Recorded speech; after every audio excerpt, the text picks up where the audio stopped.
Assalamualaikum dan salam sejahtera. Jumpa lagi. Alhamdulillah kita dah di video lepas saya dah kenalkan mengenai asas atau sejarah awal mula KIK. Tujuan perkongsian kali ini iaitu apa itu KIK, objektif KIK dan juga faedah KIK. Jadi saudara-saudari kena jelas bahawa asal usulnya adalah QCC dan sekarang ni KIK ataupun ICC, dan di sektor awam adalah horizon baru KIK. Dan sekarang ni dikenali juga salah satu komponen dalam Team Excellent yang dikendalikan oleh MPC adalah KIK ataupun ICC. Lain sikit untuk sektor awam adalah horizon baru KIK. Jadi pada asasnya inisiatif adalah serupa. Okey. Apa itu KIK? KIK adalah satu kumpulan daripada unit sama seramai 3 orang hingga 10 orang ahli yang bermusyawarah secara berkala, mengenal pasti masalah, menganalisa masalah dan menyelesaikan masalah kerja mereka. Itu adalah asas maksud KIK ataupun QCC pada awalnya.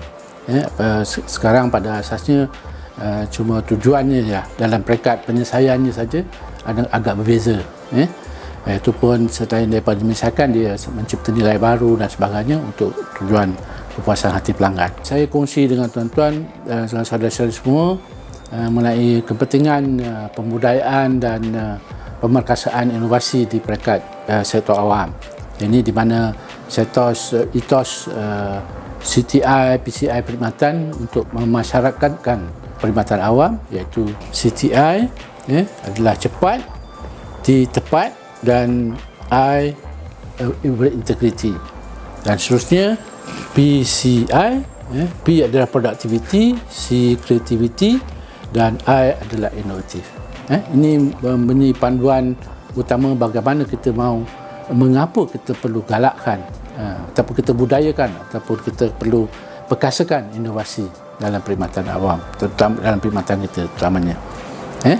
Jadi pada asasnya objektif KIK ataupun objektif QCC pada peringkat awalnya dan KMK adalah untuk penyelesaian dan penambah baikkan kerja secara berterusan. Dia tumpu kepada kerja.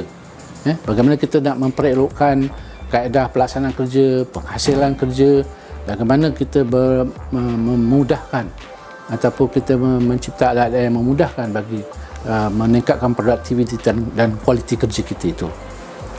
Dan ini dikembangkan apabila ICC diperkenalkan atau KIK. Kali ini dia menambah kepada aspek-aspek penciptaan nilai baru dalam penyampaian perkhidmatan untuk kepuasan hati pelanggan.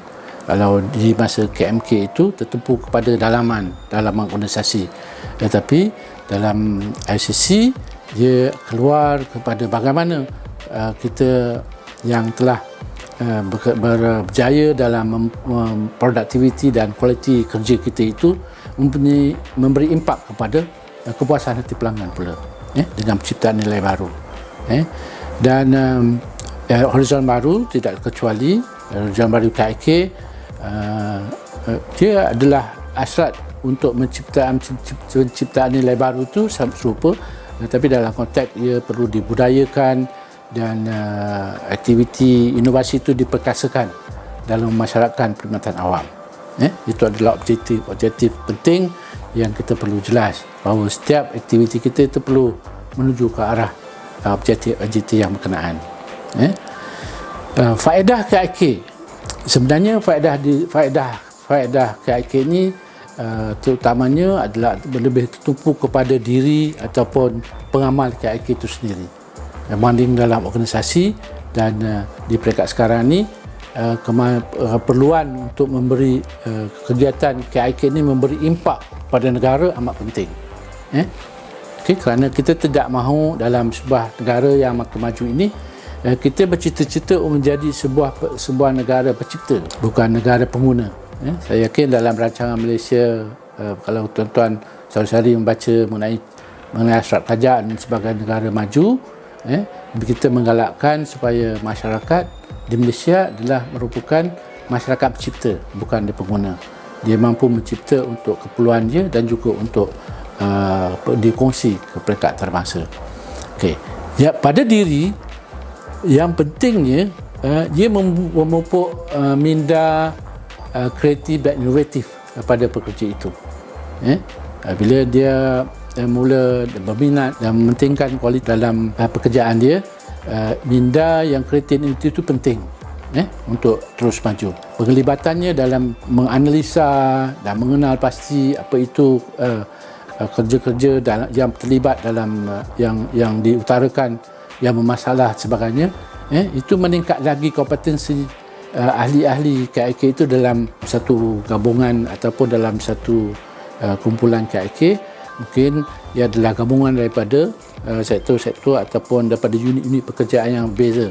Dengan ini mereka akan memahami apakah kerja yang rakan lain utarakan, dan selain daripada dia meningkatkan lagi kemahiran dia dalam kerja yang dia pegang ataupun yang dilaksanakan. Dan untuk meningkatkan kepuasan dalam pekerjaan ini adalah hasrat ataupun faedah yang amat penting pada pekerja, terutamanya selain daripada dia sudah mahir dan juga berkompeten dalam pekerjaannya, supaya dia menjadi satu seolah pekerjaannya lebih mudah, tidak ada stres lagi dah, selama ada dia menggunakan sistem yang lebih baik ataupun menggunakan produk ataupun kaedah yang lebih sempurna.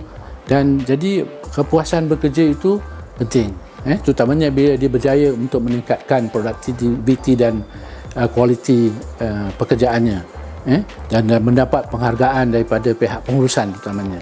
Jadi kepuasan dia dalam pekerjaan itu penting. Dan seterusnya, meningkatkan kesejahteraan hidup.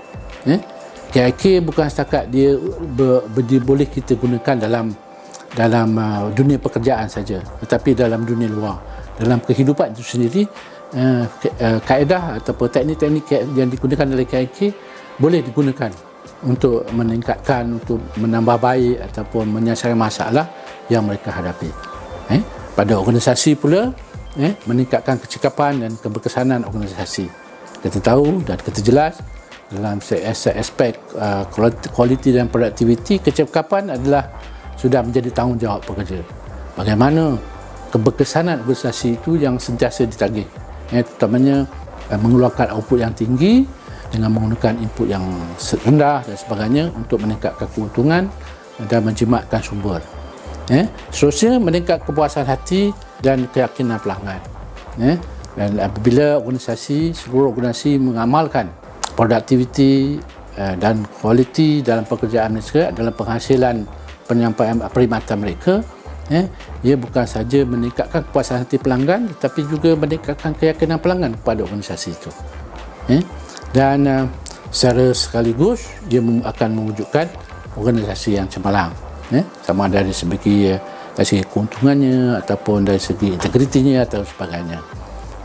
Dan tidak lupa di peringkat negara, asasnya sekarang ni kita harus mampu untuk menjadi satu warga negara yang inovatif dan kreatif, yang akan memupuk masyarakat yang kreatif dan inovatif, mewujudkan masyarakat pencipta, bukan pengguna, dan mewujudkan masyarakat berilmu dalam sebuah negara maju. Jadi saya yakin ini adalah ringkasan. Kalau kita ceritakan lebih jelas lagi, lebih dalam video lain, mungkin kita boleh ada kesempatan kita akan laksanakan. Jadi itu dulu. Jangan lupa like, subscribe dan share dengan rakan-rakan lain yang mungkin ini memberi faedah pada dia. Sekian, salam, terima kasih.